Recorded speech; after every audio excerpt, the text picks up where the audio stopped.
அனுதாபனை கூறிக்கொண்டு இரண்டொரு விடயங்கள் அறிந்திருந்தால் நினைவுண்டு போனார். இரண்டொரு விடயங்கள், ஒரு இறந்த விட்டு போனால் உரிமைக்கால துறக்கோடு சேர்ந்து 4 விடயங்களும் பங்குண்டா துறக்குவதற்கு பேக்கரி போட்டு அரப்பண்ண வைத்தால் வீட்டில் படுத்துறீங்கன்னா வீட்டு சாப்பாடு சாப்பிட்டு அந்த 4 விடயத்துக்கும் உரிமைக்கார துறக்குவது உங்களுக்கும் துறக்கு. பேக்கரி போட்டு அரப்பண்ண வைத்தால் வீட்டில் படுத்துறங்கினால் வீட்டு சாப்பாடு சாப்பிட்டு 4 விடயத்துக்கும் உரிமைக்கார துறக்கம் சேர்ந்து உங்களுக்கும் 31 துறக்கு. பேக்கரி அரப்பண்ண வைக்கிற 2 விடயத்திலும் கவனம் செலுத்தணும். தாய் தகப்பன் உள்ளவர்கள் செய்யக்கூடாது. தாய்க்கு அல்ல தகப்பனான் போக பேக்கரி போட்டு அரப்பண்ண வச்சாத்தான், அதாவது இறுதிக்கிரியை செய்தால்தான் இன்னொரு செய்யலாம். வீவு பூசுற விடயம், சில பேர் வீவு பூசுற துணக்கண்டு பூசுற இல்ல பயத்துல, அதாவது 34 பூச வேண்ட பயத்துல. நாங்க இன்றைக்கு பொதுவா சிந்திப்போம் இறந்தவரை பூச கடமை செய்யற பூசினோம். அப்ப நாங்க இன்றைக்கே பொதுவா சிந்திக்க விபூதி பூசலாம், எல்லாரும் எல்லாத்துக்கும் விபூதி பூசலாம். பூசக்கூடாது குழந்தை கிடைச்ச தாயின் செய்து 34 பூசுற இல்ல. மாத விளக்கு பெண்கள் 4 நாள் இரவு கிடந்து 5 நாள் தோஞ்சி ஊற்றி பூசி கோயிலுக்கு போலாம். மாதவிலக்கா சில பேர் 7 நாள் 10 நாள் கோயிலுக்கு போக, அதை சொல்றது உடம்பு உபாதை. அப்ப உடம்பு எந்த நிலப்பாடு இருந்தாலும் குற்றம் 5 நாள் தான். மாதவிலக்கார் 5ஆம் நாத்தே தோஞ்சி ஊற்றி ஊசி கோயிலுக்கு போலாம். உடம்பு எந்த நிலப்பாடு இருந்தாலும் மனதுக்கு எந்த சஞ்சலமும் தேவையில்லை.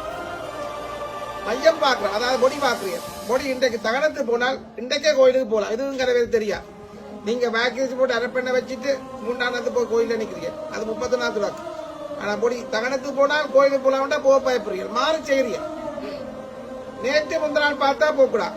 அதுக்காகத்தான் பொடி எடுக்கிற பாரத நோக்க வந்த நாள் தொட்டு பொடி எடுக்கிற வந்தால் ஒன்று வீட்டுக்கார பெருமைப்படுத்துவோம், இன்னொன்று நாங்கள் பொடி தகனத்து போனால் தோஞ்சி உழிச்சு வியூசி கோயிலுக்கு போலாம். அன்றக்காக பொடி எடுக்கிற பாரத நோக்கம்.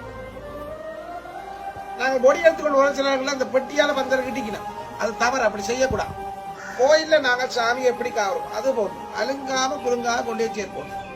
பந்தல்ல இருக்கிற தோரணத்தை அறுக்கிறத தவிர பந்தலுக்கு பெட்டியால் அடிக்கக்கூடாது. சில இடத்தை செய்யணும், இங்கே இருந்து அதை தவித்துக் கொள்ளுங்க. நாங்க கொண்டு அங்க தகனம் செய்த போது நாங்கள் இங்க பைபடையில இந்த வெள்ளையோட ஒன்று கொண்டு அங்க எடுத்தாங்க. இறைவனை பாருங்க, அதாவது கோயில்ல பாருங்க, சாமி எத்தனை இடம் தூக்கி தூக்கி வைத்தாரு அத்தனை இடத்தையும் வெள்ளை விரித்து தான் வைப்பாரு. இறைவனுக்கு கொடுக்க கௌரவம் அதுக்குரிய மரியாதை அது கொண்டு இருக்கு. நாங்க வெள்ளையில எடுத்து அந்த வெள்ளையோட கொண்டே நாங்க அங்கேயே வச்சு தகனம் செய்ய பார்ப்போம். தகனம் செய்த போது சில இடங்கள்ல இந்த மாலையெல்லாம் கலட்டி எறியணும். மாலை கலட்டி எறிகிற நோக்கம் சரியான முறை எரியாதக்கா கலட்டி எறிய தவிர அது ஒரு முறையா அமைஞ்சிட்டு இருப்பேன். இயலுமென்றால் அப்படியே வச்சு தகனம் செய்யணும். அங்கே போனால் இங்கே ஒரு மாலை தான், மற்ற இடங்கள் சில 4-5 மாலை இருந்தால் ஒரு மாலையை நான் விட்டுட்டு நாங்கள் எடுப்போம். இயலுமென்றால் அப்படியே வச்சு தகனம் செய்யலாம் உத்தமம்.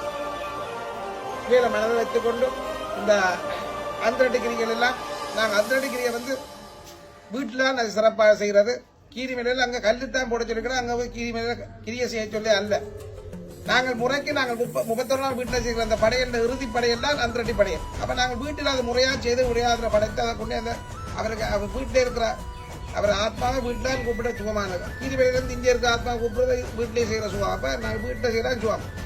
அப்ப நாங்கள் அங்க ஆத்மா வர வச்சு கல்லில் வர வச்சு அவருக்கு நைவேத்தியம் எல்லாம் இங்க வளமை மாதிரி கொடுத்துட்டு தான் கொண்டு அங்க கீரிமலையில போவது உத்தமமான கிரியை. கீரிமலையில நாங்கள்